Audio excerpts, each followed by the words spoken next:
Hello mwana michezo, karibu katika channel yetu ya Michezo Live. Usisahau kusubscribe, kulike, kucomment na kushare na marafiki ili waweze kupata habari zinazohusu michezo.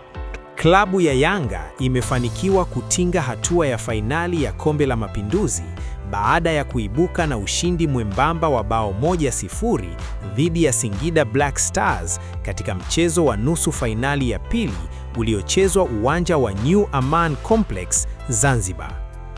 Bao pekee la ushindi lilifungwa dakika ya 53 na kiungo mshambuliaji Max Nzengeli aliyefunga kwa ustadi mkubwa na kuipa Yanga tiketi ya kucheza fainali ya michuano hiyo ya heshima visiwani Zanzibar.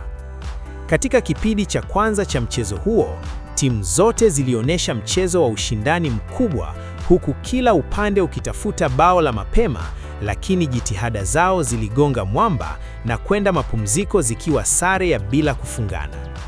Kipindi cha pili, Yanga walionekana kuongeza kasi na umakini zaidi, hali iliyozaa matunda baada ya Nzengeli kuifungania nyavu za Singida Black Stars, bao lililodumu hadi mwisho wa dakika 90.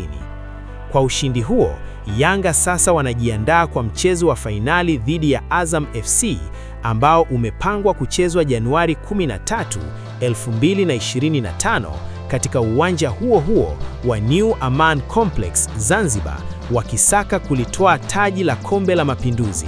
Asante kwa kutufuatilia mpaka mwisho. Usisahau kusubscribe na kuacha maoni yako. Ikiwa umependa channel hii, acha maoni yako hapo, share na marafiki.